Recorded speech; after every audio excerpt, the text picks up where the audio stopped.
Hello student, मैं DK sir आपका अपने YouTube channel history with DK sir में स्वागत करता हूं। जैसा कि मैंने आपसे बताया था कि हम लोग क्लास 10th के तमाम batch 10th 11th 9th 12th का कुछ बैच का नाम भी बताया था, उसको डे वाइज बताया था, लेकिन बीच में कुछ उत्तर प्रदेश में लाइट बंद होने की वजह से अब बीच में वीडियो नहीं ला सके। हम 10th का जो है हम लोग उस पर चर्चा कर रहे थे, लाइफ प्रोसेस या जैव प्रक्रम नामक टॉपिक पे, जिसपे हम लोगों ने बात कर लिया था टाइप्स ऑफ न्यूट्रिशन, पोषण के प्रकार। थोड़ा सा बैक चलते हैं। पोषण के प्रकार में हम लोगों ने क्या देखा था कि पोषण जो है न्यूट्रिशन दो टाइप का होता है, दो प्रकार का होता है। एक हेटरोट्रॉपिक मोड ऑफ न्यूट्रिशन, एक ऑटोट्रॉपिक। हेटरोट्रॉपिक में हमने तमाम चीजों के बारे में चर्चा किया था, ऑटोट्रॉपिक में चर्चा किया था। तो आज उस टॉपिक को आगे बढ़ाते हुए आज हम लोग चर्चा करेंगे कि पाचन तंत्र क्या है, पाचन क्या है और पाचन तंत्र क्या है। तो सबसे पहले आपको क्या जानना है कि पाचन या डाइजेशन क्या है। डाइजेशन क्या होता है? अघुलनशील जटिल पदार्थ को घुलनशील एवं सरल पदार्थ में बदलना। मतलब जो हम लोग दाल चावल रोटी सब्जी जो भी भोजन के रूप में करते हैं वह अघुलनशील और जटिल पदार्थ होता है, और इसको हम किस में कन्वर्ट कर देते हैं? घुलनशील और सरल पदार्थ में बदल देते हैं। उसको हम लोग क्या कहते हैं? डाइजेशन कहते हैं या पाचन कहते हैं। अब पाचन तंत्र या आहार नाल का भाग कौन कौन सा है? पाचन तंत्र या आहार नाल का भाग कौन कौन सा है?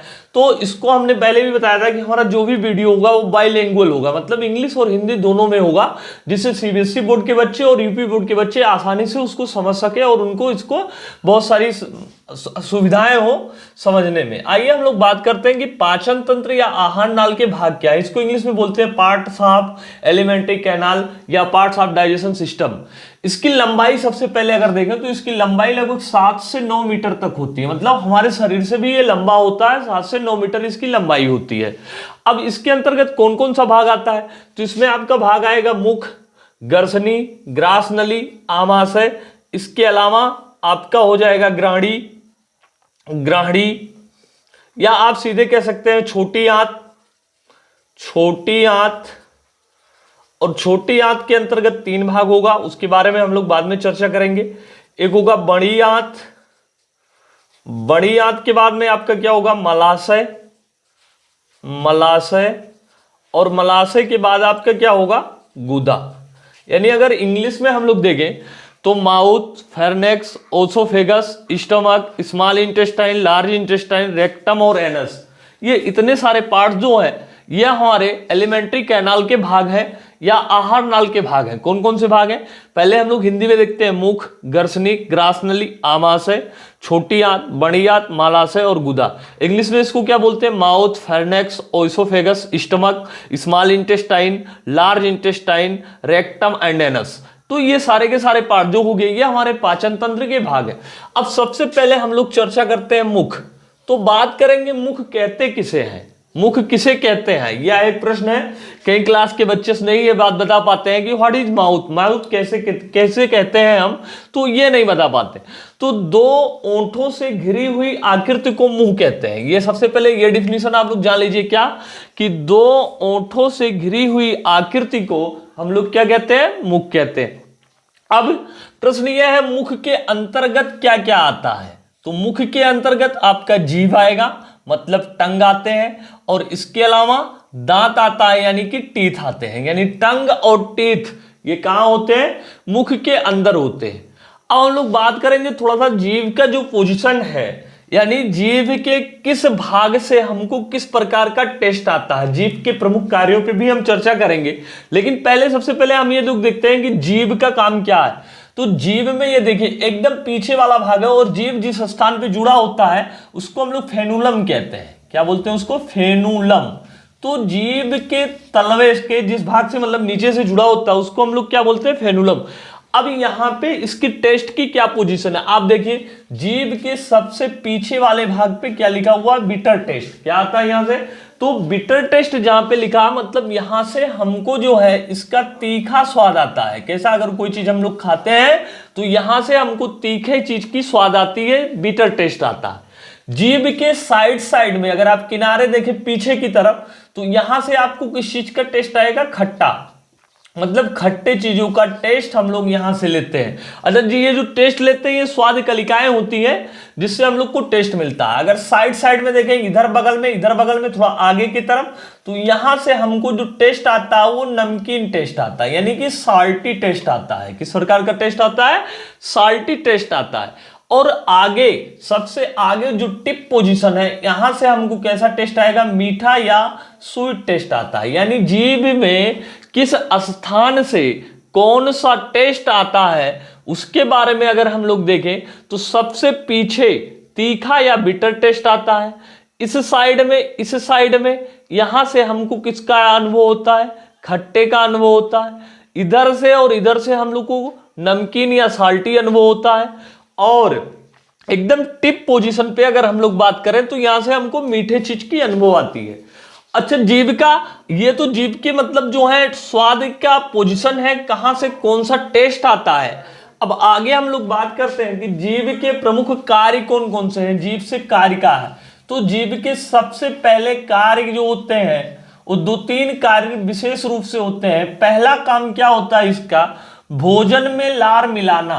जीभ क्या करता है? जो हम लोग भोजन करते हैं उसमें लार मिलाने का काम करता है। कौन करता है? जीभ करता है। अब लार को अंग्रेजी में क्या बोलते हैं? सलाइवा बोलते हैं। लार का सिक्रिएशन कहां से होता है? लार ग्रंथियों से होता है। मनुष्य में कितनी जोड़ी लार ग्रंथियां होती हैं? मनुष्य में 3 जोड़ी लार ग्रंथियां होती हैं। यानी अगर हम सलाइवरी ग्लैंड की बात करें तो total number of salivary gland 6 है, लेकिन इन पेयर्स में बात करें तो 3 पेयर्स होते हैं, 3 जोड़ी लार ग्रंथियां होती हैं। और इन लार ग्रंथियों से क्या निकलता है? लार निकलता है। और एक स्वस्थ मनुष्य कम से कम एक दिन में लगभग 1.5 लीटर लार निकालता है। 1 से 1.5 लीटर लार निकालता है। कौन? एक स्वस्थ मनुष्य निकालता है। अच्छा, इस लार में होता क्या? लार में टाइलिन नामक एंजाइम होता है, इसे अंग्रेजी में हम लोग सलाइवरी एमाइलेज भी कहते हैं। तो ये जो है लार में टाइलिन नामक एंजाइम होता है और ये भोजन के पाचन में मदद करता है। और भोजन, अगर प्रश्न आपके परीक्षा में बनता है या आपकी बेसिक जानकारी के लिए कि भोजन का पाचन कहां से शुरू होता है, तो मुख से ही शुरू हो जाता है। आपने कभी घर पे रोटी खाया होगा, रोटी जब आप देर तक पूछते हैं तो आपको मीठा अनुभव लगता है। कैसा अनुभव होता है? मीठा अनुभव होता है। इससे यह निष्कर्ष निकलता है कि जो आप भोजन किए वो जो उसके अंदर कार्बोहाइड्रेट था वो माल्टोज में कन्वर्ट हो गया या फ्रुक्टोज माल्टोज में कन्वर्ट हो जाता है। और जब वो माल्टोज में कन्वर्ट होता है तो स्वाद में मीठा होता है, आपको मीठा का अनुभव होता है। तो लार में टाइलिन नामक एंजाइम होता है। आगे बढ़ते हैं हम। दूसरा काम जीभ का क्या होता है? तो दूसरा काम जीभ का ये होता है कि ये दांत में फंसे हुए भोजन के टुकड़ों को निकालने का काम करता है। आप देखिए, जब भी आप भोजन कर रहे होते हैं, दांत में कोई चीज फंस जाती है तो सबसे पहले वहां कौन जाता है? वहां आपकी जीभ जाती है। और जाने के बाद दांत में फंसे हुए टुकड़ों को निकालने का काम कौन करता है? आपका जीभ करता है। यानी ये दांत में फंसे हुए टुकड़ों को निकालने का काम करता है। और तीसरा तो आप देख ही रहे हैं, बोलने में सहायता करता है। जीभ क्या करता है? हमारा बोलने में सहायता करता है। तो प्रमुख काम, महत्वपूर्ण कामों में अगर देखें तो भोजन में लार मिलाने का काम कौन करता है? जीभ करता है। साथ में भोजन में दांत में फंसे हुए टुकड़ों को निकालने का काम अर्थात साफ सफाई का काम कौन करता है? जीभ करता है। तीसरा हमारा बोलने में मदद करता है। कौन मदद करता है? जीभ मदद करता है। तो हम लोगों ने क्या देखा कि 2 ओंठों से गिरी हुई आकृति मुंह है, मुंह के अंदर जीभ है, जीभ और दांत है। जीभ में कई पोजीशन है, अलग अलग पोजीशन से अलग अलग टेस्ट का फीलिंग होती है, हमको अनुभव होता है। और जीभ के कार्य जो है वो प्रमुख कार्य के बारे में हम लोगों ने देखा। तो अगर जीभ से यहां से कोई प्रश्न बनता है तो हमें नहीं लगता है कि आप परीक्षा में उसको छोड़कर आएंगे। आगे देखते हैं हम लोग दांत। तो हम लोग चूंकि मनुष्य के विषय में पढ़ रहे हैं तो मनुष्य के विषय में ही चर्चा करेंगे। तो मनुष्य का जो दांत होता है, सबसे पहले लिखा हुआ है यहाँ पे थीकोडोंट। थीकोडोंट से क्या निष्कर्ष निकलता है कि मनुष्य का दांत जो होता है वो मनुष्य जो है वो गर्तदंती है।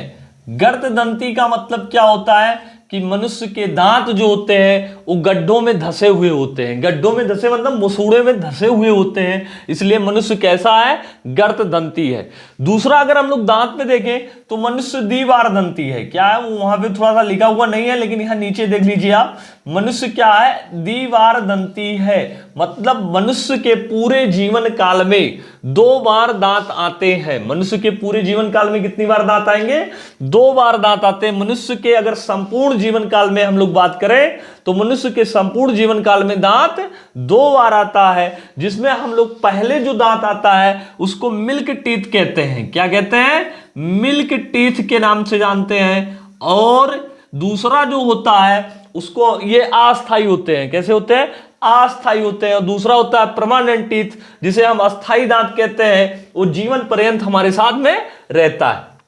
आगे देखिए, तीसरी दांत की विशेषता हमारे क्या है, हेटेरोडोंट। मतलब मनुष्य जो है वो हेटेरोडोंट है, उसके दांत जो है वो समान नहीं है, असमान है। अलग अलग प्रकार के दांत मनुष्य के अंतर्गत मनुष्य में पाए जाते हैं, अर्थात वह हेटेरोडोंट है। हेटेरोडोंट का सेंस कि डिफरेंट टाइप्स ऑफ टीथ, अलग अलग प्रकार के दांत है। अब ये अलग अलग प्रकार के दांत है तो इनका अलग अलग नाम होगा। अलग, ये तो कंफर्म है कि अगर कोई चीज अलग अलग है तो उसका सेपरेटली नाम भी होना चाहिए। तो अलग अलग दांत भी होते हैं, जिसमें मैंने दांत के सारे पहले लेटर लिए हैं। जितने भी टाइप्स ऑफ टीथ है उनका फर्स्ट लेटर मैंने लिया है। अब पहले हम लोग देखते हैं इंसीजर। क्या होता है इंसीजर, इसको किससे डिनोट करेंगे, कैपिटल आई से। इसकी हिंदी क्या होती है, किरतंक। इसको क्या बोलते हैं हम लोग, किरतंक बोलते हैं। तो मनुष्य का पहले जो एक दांत है उसको हम लोग क्या कहते हैं, किरतंक। और इस दांत का काम क्या होता है, काटना कुतरना। अलग अलग दांतों से अलग अलग काम आप करते हैं। काटने कुतरने का काम किससे करेंगे, किरतंक के द्वारा करेंगे।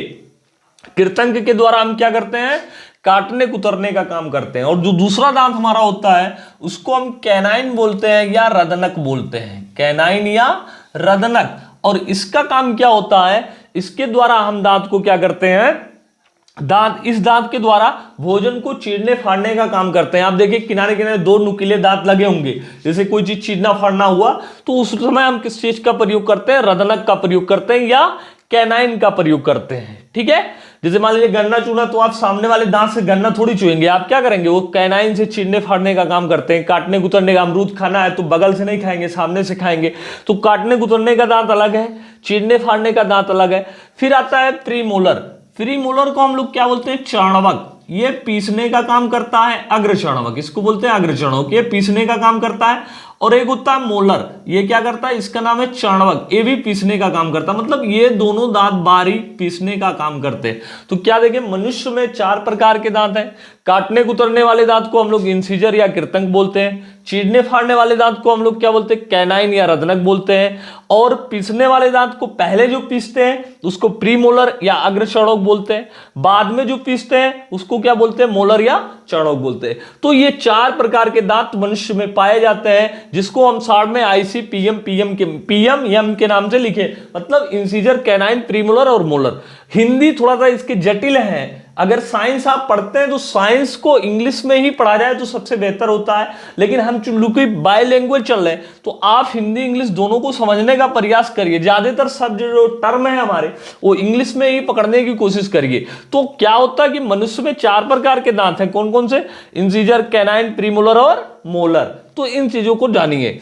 अब आइए हम लोग बात करते हैं दंत सूत्र या डेंटल फार्मूला। ये कई बार परीक्षा में पूछा गया है कि दंत सूत्र क्या है या डेंटल फार्मूला क्या है। तो मनुष्य में 2 जबड़े होते हैं, एक ऊपर जबड़ा होता है, एक नीचे जबड़ा होता है। दोनों जबड़ों में दांत लगे रहते हैं। तो इन दांत के हिसाब से मनुष्य का फार्मूला बनता है कि जो छोटे बच्चे हैं उनमें कितने दांत होंगे, जो किशोर हैं उसमें कितने दांत होंगे, और जो एडल्ट है, जो वयस्क है, उसमें कितने दांत होंगे। तो सबसे पहले हम लोग चाइल्ड में बात करते हैं।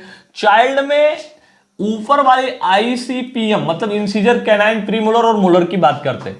मनुष्य, अगर आप बच्चों में देखेंगे यानी मिल्क टीथ, चाइल्ड का तात्पर्य है मिल्क टीथ। क्या कह सकते हैं हम, मिल्क टीथ, यानी जो दूध वाले दांत हैं वो बच्चों में कैसे होते हैं। तो इंसीजर, 2 इंसीजर ऊपर वाले जबड़े में होगा, 2 इंसीजर नीचे वाले जबड़े में होगा।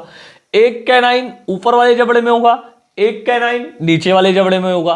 प्रीमोलर बच्चों में होता ही नहीं है, 0 0 होते हैं, यहाँ पे प्रीमोलर होते ही नहीं है। और मोलर की बात करें तो ऊपर वाले जबड़े में 2 और नीचे वाले जबड़े में 2, यानी कुल मिलाकर के छोटे बच्चों में दांतों की संख्या कितनी होती है? 20। कितनी दांत होते हैं? 20। यानी मिल्क टीथ कितने होते हैं? 20। अगर आपसे प्रश्न बनता है परीक्षा में कि बच्चों में दूध के दांत कितने होते हैं जो परमानेंट नहीं होते हैं, अस्थायी होते हैं, तो आपका उत्तर क्या बनेगा? 20। एल्डोसेंस, एल्डोसेंस का तात्पर्य है किशोर। किशोर का मतलब 12 से लेकर के 19 साल के बीच में दांतों की संख्या कितनी होती है? तो उस समय अगर दांतों की संख्या हम लोग देखें तो इंसीजर दोनों जबड़ों में 2-2 होगा, कैनाइन 1-1 होगा, प्रीमोलर 2-2 होंगे और मोलर कितने होंगे? 2-2। यानी इस प्रकार कुल दांतों की संख्या कितनी बनेगी? 28। मतलब किशोरों में दांतों की संख्या कितनी होती है? 28 होती है। किशोर में दांत की संख्या कितनी बनेगी? 28 बनेगी। आइए एडल्ट में देखते हैं, एडल्ट में क्या होगा?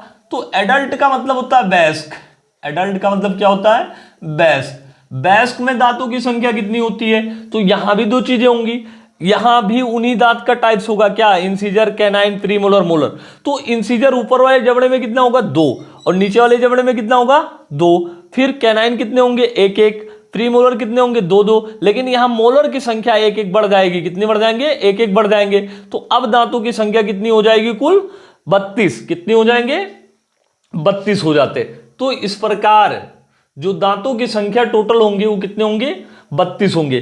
तो हम लोग देखें क्या ये डेंटल फार्मूला है? क्या है? डेंटल फार्मूला है।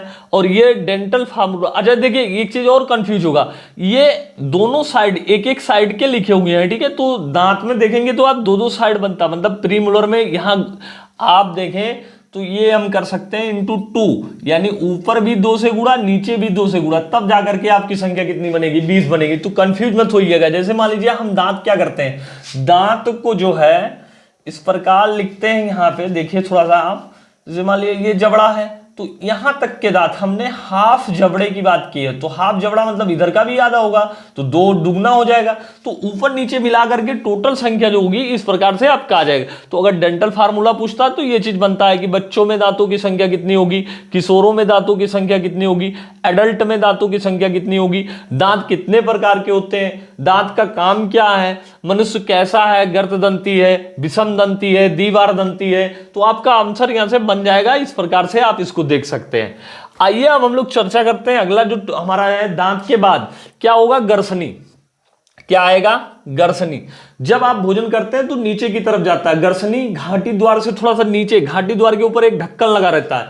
कभी कभी आदमी क्या होता है, कह जाता है कि भैया खाते समय बात नहीं करनी चाहिए। अगर आप खाते समय बात करेंगे तो आपकी वायुनाल भी खुल जाएगा और कभी कभी भोजन का कण जो है उस वायुनाल के अंदर चला जाता है, तो आपको क्या होता है, बहुत तेजी के साथ आंख से पानी वानी आ जाता है। मतलब गांव में उसको बोलते हैं कि मतलब जो है वो उसको ऐसा लगता है कि जैसे अब छींकने उगने लगता है, आंख से पानी आ जाती है, ठीक है? तो ये सारी समस्याएं होती हैं।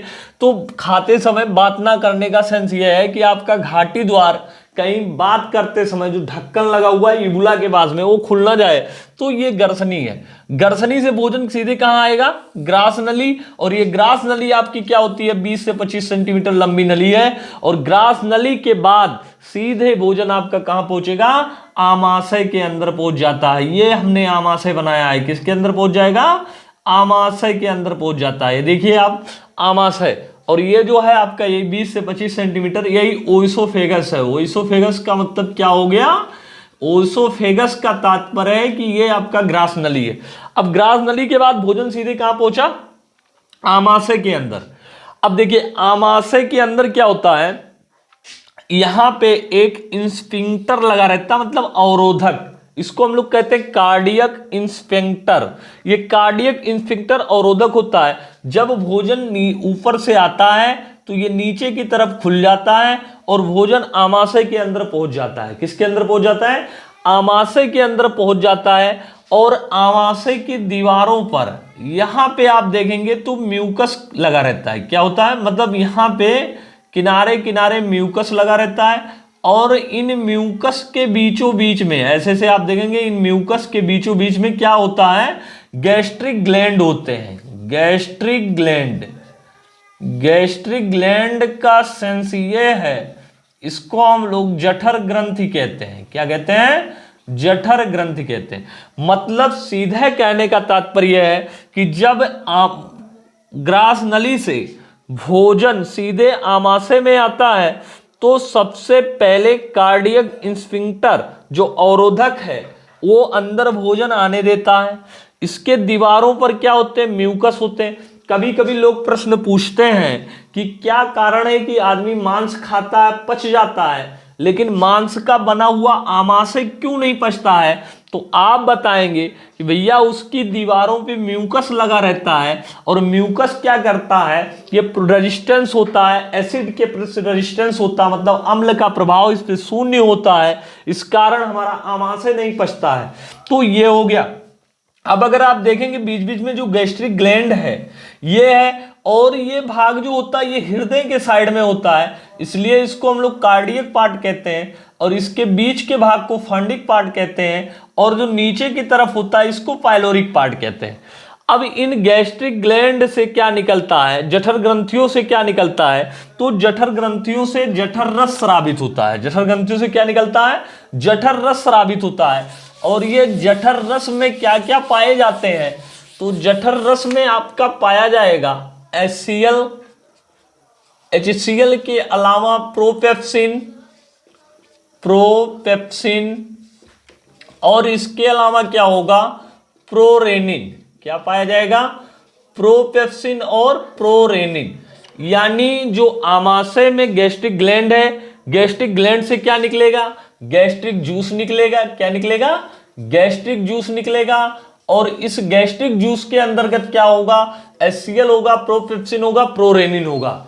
अब HCl, प्रोपेप्सिन, प्रोरेनिन का काम क्या होता है, HCl जो है ये बाहर से आए हुए जीवाणुओं विषाणुओं को मारने का काम करता है। जैसे आदमी भोजन कहीं भी कर लेता है, मान ले आप देखिए सड़क के किनारे बहुत सारे ठेले लगे होते हैं, ठेलों पर तमाम सारी चीजें बिकती हैं, वहां बहुत सारे माइक्रो ऑर्गेनिज्म होते हैं, लेकिन हम लोग क्या करते हैं, वहां कोई सूक्ष्मदर्शी लगा के नहीं जाता है कि नहीं भैया मैं सूक्ष्मदर्शी लगाऊंगा तब आपका समोसा खाऊंगा, नहीं तो नहीं खाऊंगा, हमें वो बैक्टीरिया दिखने चाहिए, वायरस दिखने चाहिए। ऐसा तो हम करते नहीं, हम लोग खाते हैं भोजन। तो आदमी बीमार क्यों नहीं होता, क्योंकि उसके अंदर HCl है। HCl क्या करता है, वो बाहर से आए हुए जीवाणु विषाणु को मार देता है। आप देखिए जब कोई बड़ा प्रोग्राम होता है तो जिस खेत की स्थिति या सड़कों के किनारे आप मंच लगा दिया जाता है, लोगों को मतलब भोजन के लिए इनवाइट कर दिया जाता है, आते हैं खाते हैं, तो उसके पहले उसकी क्या स्थिति, तमाम सारी गंदगी थी, उसको साफ करवाया, तो कहीं वायरस सब इन्वायरमेंट में ही है, सारे बैक्टीरिया इन्वायरमेंट में है, वो आपके अंदर जाते हैं, अंदर जाने के बाद HCl क्या करता है, उनको मारने का काम करता है।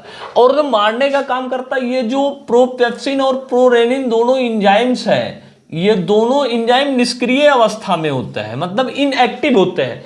कब, जब आप भोजन नहीं कर रहे होते, लेकिन जब भोजन आमाशय के अंदर पहुंचता है तो HCl आकर के इनको बताता है, किसको, प्रोपेप्सिन को, भैया तुम तैयार हो जाओ, तुम्हें भोजन का पाचन करना है। मतलब कहने का तात्पर्य है कि HCl आता प्रोपेप्सिन के पास और प्रोपेप्सिन को इनएक्टिवेट से एक्टिवेट करता है, मतलब इसको सक्रिय करता है। और जब प्रोपेप्सिन सक्रिय होता है तो ये पेप्सिन में बदल जाता है और प्रोटीन के पाचन में सहायता करता है।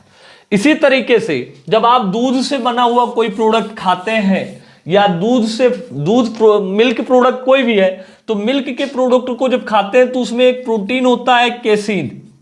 दूध में एक प्रोटीन होता है जिसका नाम क्या होता है, केसीन होता है। और केसीन का पाचन कौन करता है, तो ये आपका प्रश्न बनता है रेनिन। क्या आंसर बनेगा आपका, रेनिन। यानी जो आमाशय है, आमाशय के अंदर भोजन गया तो उसमें उपस्थित प्रोटीन, जो भी आप भोजन किए हैं उसमें प्रोटीन होगा, तो उस प्रोटीन का पाचन कौन करेगा।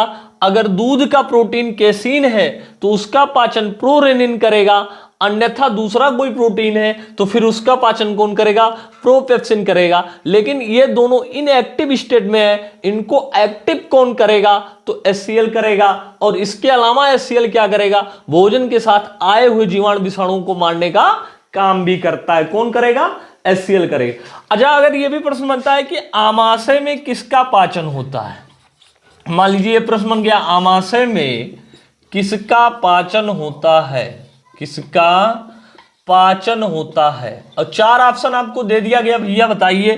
पहला है कार्बोहाइड्रेट, क्या है, कार्बोहाइड्रेट। और दूसरा क्या है, प्रोटीन। और तीसरा आपको दे दिया वसा। और चौथा आपको दे दिया इनमें से कोई नहीं, इनमें से कोई नहीं। तो आपका उत्तर क्या बनेगा? प्रोटीन। क्या बनेगा? प्रोटीन। तो ये हम लोगों ने 2-3 चीजों पे आज चर्चा किया। क्या? डाइजेशन सिस्टम में सबसे पहले हम लोग ने माउथ में चर्चा किया, माउथ के अंदर उपस्थित जीभ और टीथ के बारे में चर्चा किया। दूसरा फैर्नेक्स या ग्रसनी के बारे में चर्चा किया। तीसरा हम लोग ने ओसोफेगस या ग्रास नली के बारे में चर्चा की। चौथा आमाशय, आमाशय के बारे में चर्चा किया। अब पांचवा जो है हमारा वो है small intestine, large intestine, rectum and anus. इन 4 चीजों पे हम लोग नेक्स्ट वीडियो में चर्चा करके डाइजेशन सिस्टम को समाप्त करेंगे और फिर इसकी मैकेनिज्म क्या है उस पे नेक्स्ट वीडियो में देखेंगे। Thank you. यदि वीडियो अच्छा लगे तो आप अवश्य इसे लाइक करें, शेयर करें और चैनल को अवश्य सब्सक्राइब करें। कमेंट आप लोग जरूर लिखें, हम डेली उसमें इंप्रूवमेंट करने का प्रयास करेंगे। ये सब कुछ सही रहा तो डेली में वीडियो आपको उपलब्ध कराता रहूंगा। Thank you.